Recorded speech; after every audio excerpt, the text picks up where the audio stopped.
Hello, Jaime from Inky and Scrappy, sharing with you today a Facebook Marketplace inspired card.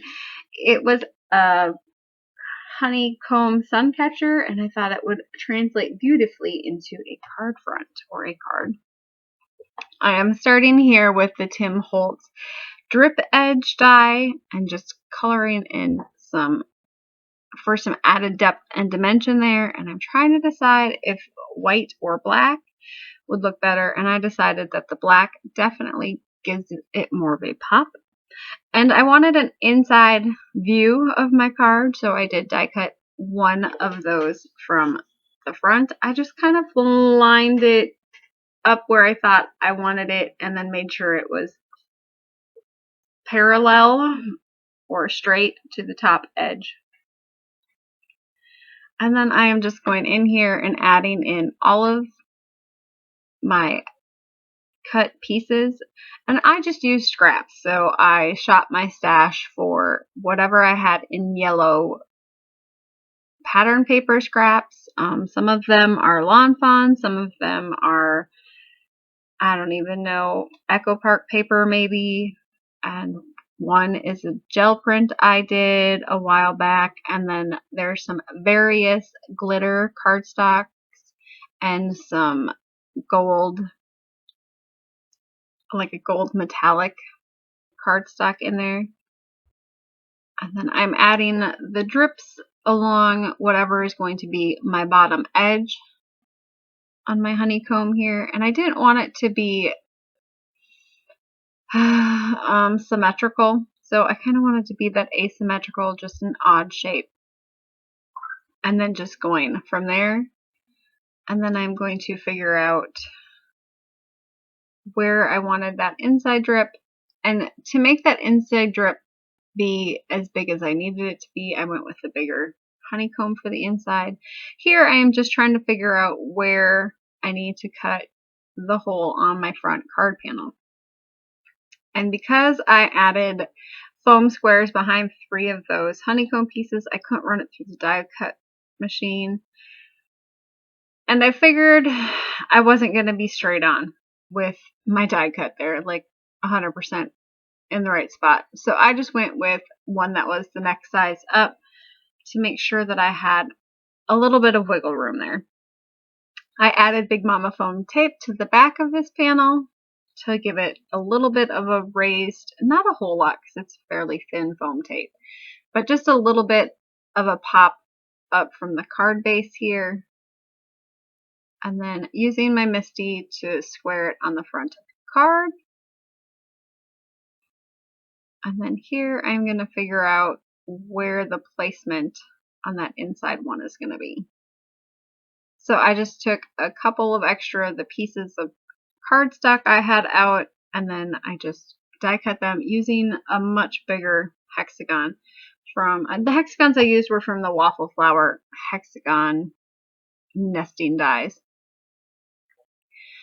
And sometimes happy accidents happen, and I wasn't very careful with my foam placement, and it kind of was showing through the inside of the card window, and it caused it to stick to the front so I could actually put it exactly where I wanted it without having to like up and down with the card. So once it was dry, I could just peel it up off of that holographic paper fairly easy. And then I did cut and put a frame around the inside to finish that inside piece up. And then I will cut the last little hexagon there with the paper cutter, so at least it's flush with that top fold there.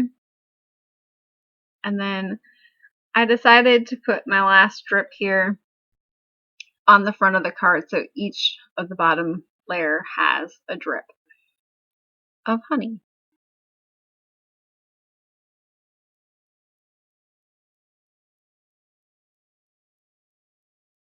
Now I will take some distress glaze, micro glaze or glaze, and then add that to each of those honey drips, and it gives it that honey, that real honey look, like the glossy, shiny, curved accent.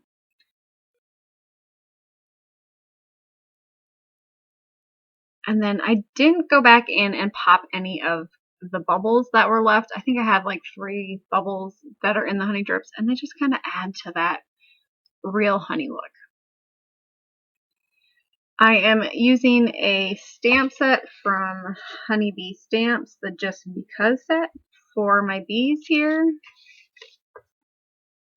And these ones just had a real bee look, but they also had a lot of different position, like looks of the bee, you know, so it's the one that's the side, the little bee butt, the front of the bee, and then the top of the bee.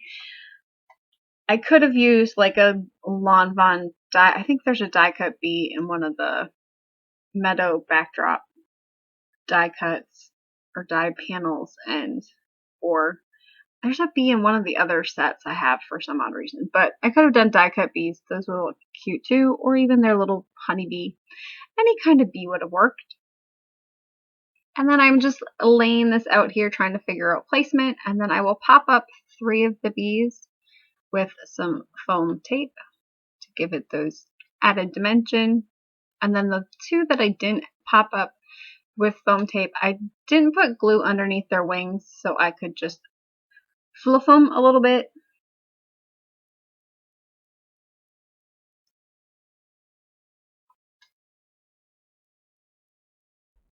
And it's windy here today. Can you hear the wind? I'm sorry if you can hear the wind. It's hello windy, and I just looked and it's snowing again. Ew, I'm over snow. It's like, what, March 25th or 26th, 25th today? Yeah, I don't need snow anymore. I'm over it. I'm figuring out what I want to do for a sentiment for this one. I was going to do a sentiment on the front of the card, and I just loved the look of the front of the card without a sentiment. So I just opted to do a very generic sentiment. You are sweet as honey on the inside. I can use this for just a hey, thinking of you card, or a birthday card, or whatever. Thank you would work, you know. It's pretty, you know. And this is when I realized that, excuse me, that I could see the sentiment through the front of the window. And I was like, ah, it was one of those, yep, that's what I get for, you know, not thinking it through. So I was thinking about moving my bees so one of them would cover that up. And then I was like, you know, just, yep, let it go. So that was the first card. And then I was going to clean off my desk. After I took that picture, I was like, oh, I should, you know, and I'm like, you know, I have all of these hexagons cut already. So why not just throw them on a card front and, you know, make a similar but different card using those leftovers. I am notorious for not throwing away leftover die cuts and or stamped images because I put the time into doing it, so I might as well keep them, right? So I legit used every little hexagon piece I had on my desk and found continuously while I was working on it. I added some glitter to that plain black one and to the plain yellow one to add some different variation. And then I took out a Colorado Craft Company mini stamp from, I think this is the Anita Jerem one, but it was just a sweet little honeybee. What is this one called?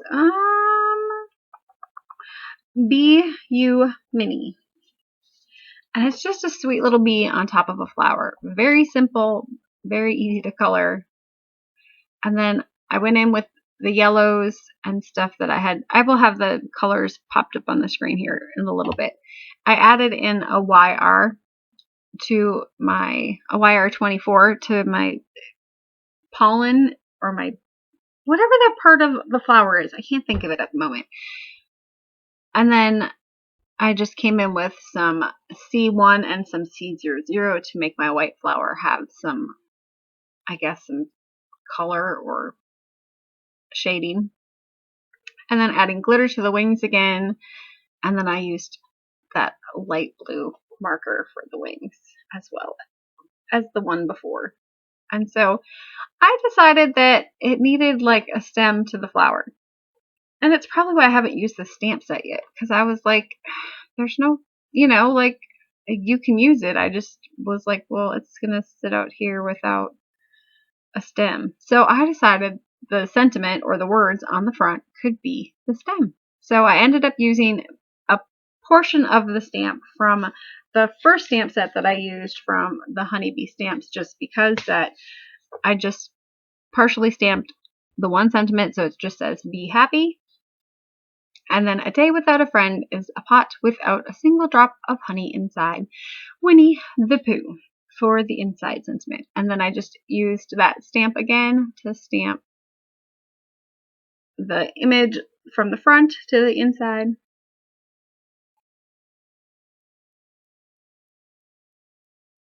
And yes, my first time it looked like a bee was flying over the sentiment because it just wiggled just a tiny little bit, and I was going to use it. And then I was like, no, I'll just, you know what? There's an inside and an outside that gets covered for a reason. So I just restamped it and went from there. So I did the trick of not fully taking off that adhesive so I could get my card front on the front with a fairly even edge all the way around. And that was the finished card. And there is the first one, and then the second bonus one, and this one was super fast. It maybe took me 20 minutes to throw together. So thank you for watching, and if you subscribe, thank you. And if you don't and you want to, click that subscribe